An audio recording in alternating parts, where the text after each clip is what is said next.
Welcome back to another episode of Rock Boys Football, continuing with our summer scouting series as we move to the Big 12 and take a look at the Iowa State Cyclones.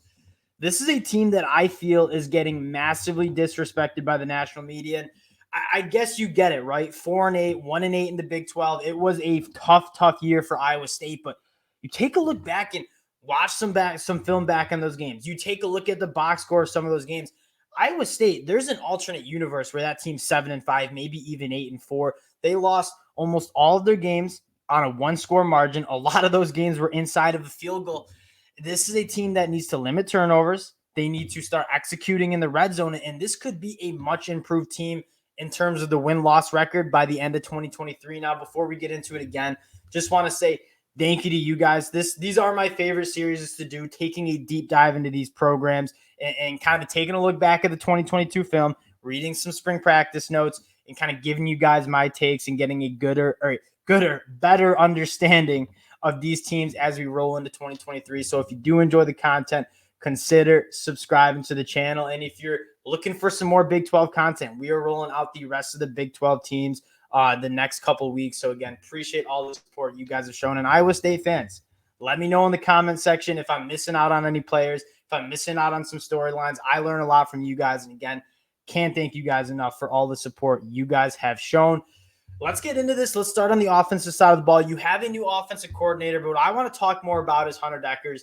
And a lot of times during the season flashed. He has some arm talent. You look at his numbers, completed 66% of his passes. He's extremely accurate, which kind of makes you just scratch your head at the 14 interceptions that he threw, right? Over 3,000 yards passing, 19 touchdowns. The big bugaboo was the 14 picks. That's hard to win a lot of games in the Big 12 when you're turning the ball almost twice a game over. That was Hunter Dekkers' problem. A new offensive coordinator maybe simplifies or just Hunter Dekkers makes better decisions as he heads into 2023 because it's not an accuracy problem. When you go back and look at those interceptions, he's accurate with the football. When he is turning the ball over, a lot of those are just not seeing the field, not going through his reads correctly. So I'm optimistic that he's going to be able to clean that up in terms of limiting those turnovers. The second thing you want to talk about before we even get into the personnel of this program is red zone efficiency. They were 128th out of 131 teams in red zone efficiency. You had 44 trips to the red zone and only came away 31 times with points. 10 of those were kicking field goals. Hard to win against some of those big-time offenses in the Big 12 when you are settling for field goals or no points when you get the ball inside the 20. And so you look at Iowa State as an offense last year, the points per game metric, you should say, was not great. But when you take a little bit deeper dive into this program, they were moving the football. They were an efficient offense. When they got inside the 20, they were not scoring touchdowns, and they were turning the ball over far too much. Getting into the personnel and maybe some concerns I have, I'm going to start with the wide receiver position. When you lose a guy in Xavier Hutchinson, who 107 catches, almost 1,200 yards, 6 touchdowns, when they needed a play to be made through the air, it was going to Xavier Hutchinson. I was a massive fan when I was getting into my NFL scouting earlier this year. The dude just created separation, always presented himself, extremely reliable. Who's going to step up? Because if you ask me who was the most important player to that offense in 2022, it was Xavier Hutchinson, and it wasn't really that close. Now, a lot of the Iowa State fans last year were hyping up Jalen Noel. I'm all on board. Like watching Jalen Noel the last 2 years, going into his third year, that's normally when you see kind of that next level jump. Jalen Noel can be an 1,000-yard catcher. And I think he might even have a little bit more juice in terms of athleticism than Xavier Hutchinson. And that's not taking away anything from what Xavier Hutchinson brought to the table. But Jalen Noel, special with the ball in his hands, special at creating separation. I look for him to kind of be that alpha, and you take a look at some of the other guys in that pass catching group. You bring in Jaden Higgins to the portal, Dimitri Stanley. I think it can be productive. The next thing I want to talk about is the tight end production. This is an Iowa State offense that relies heavily on their tight ends. You go back 2 years, and you have a guy like Charlie Kohler, Chase Allen, big bodies who could work the middle of the field.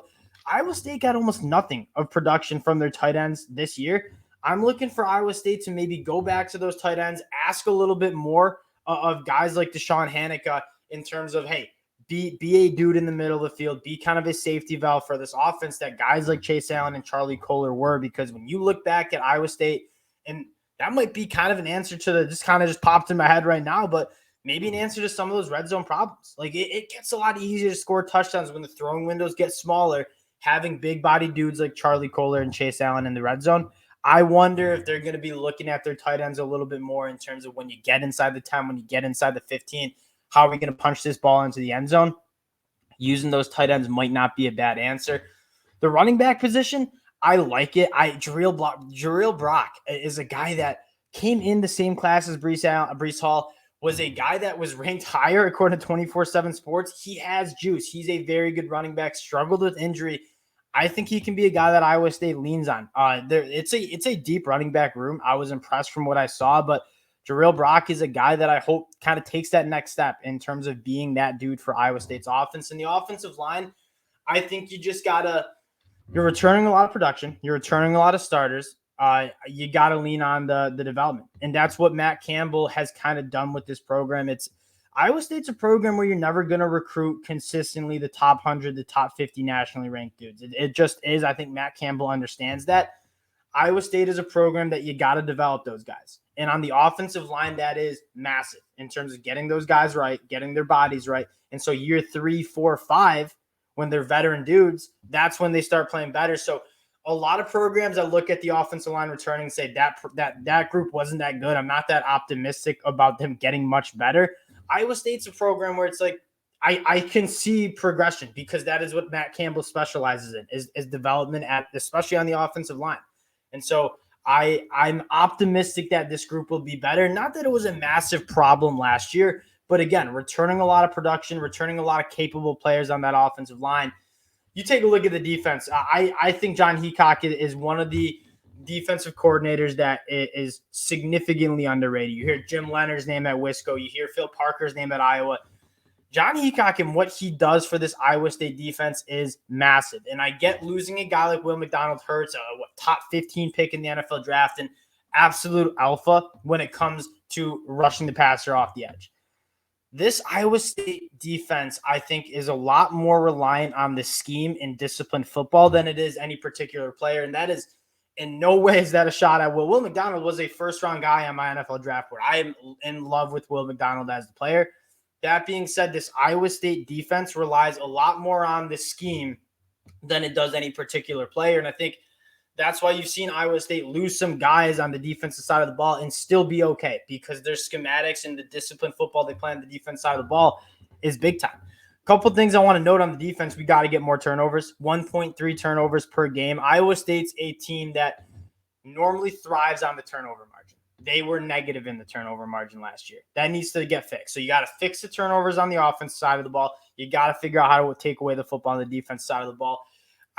The guy I want to highlight, Isaiah Lee, the nose tackle. You play a 3-3-5 defense. It is vital to have a guy that can take on double teams, that can get penetration. Isaiah Lee is that guy. He in my mind, one of the better nose tackles, interior defensive linemen in the whole entire Big 12 conference.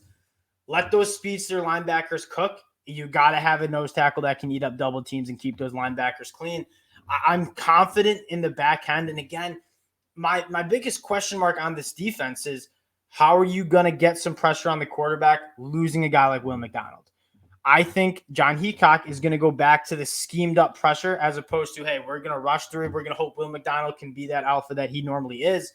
I think now you're going to have to rely a little bit more on scheme. And when you play that multiple front that John Heacock does, when you play that 3-3-5 where you can have all sorts of guys around the football, I think it makes it a lot easier to scheme up pressure. And I think that's how you probably replace the sack production and the pressure production that Will McDonald had for the last couple of years by just scheming up pressure, making it hard on offensive lines, not knowing who's coming.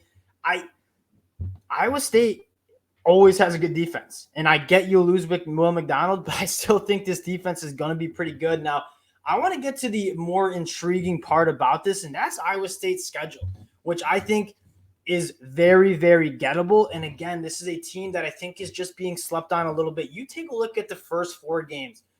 That game at home against Iowa might be the most important game of the season. And not only because it's a rivalry game, but you take a look at how this could shape out. Northern Iowa. If Iowa State's as good as I think they can be, they're getting through Northern Iowa. If you can beat Iowa at home and then you go on the road and take care of Ohio. And then Oklahoma State at home is a extremely winnable game. Oklahoma State lost almost all that roster in the transfer portal. They have a ton of roster turnover. I don't know what they're going to do at quarterback. Alan Bowman, I don't think, is the answer. I think there's a universe where Iowa State is 4-0 going on the road Saturday, September 30th to Oklahoma. And I'm not saying that they're going to go beat Oklahoma on the road, although I think it's certainly a possibility. You look back and they were competitive with almost every team in the Big 12 last year. I think it's just getting this program back to their winning ways. So you're 4-0 going on the road to Oklahoma, potentially a top 25 team, might be a night game. Even if you lose that game, you're 4-1 with the rest of the schedule kind of, I think, turning out really well. TCU, another team that loses so much production on both sides of the ball, and I get they blew you guys out last year. I get that they were a college football playoff team, competed for a national championship. They lost a lot of production, and I don't think TCU is going to even be – I shouldn't be that disrespectful, but I think it's a winnable game. On the road at Cincinnati, certainly winnable. On the road at Baylor, winnable. Kansas at home, winnable. On the road at BYU, winnable. And then you go Texas, Kansas State. I know it sounds crazy because you went 1-8 in the Big 12, 4-8 with the overall record.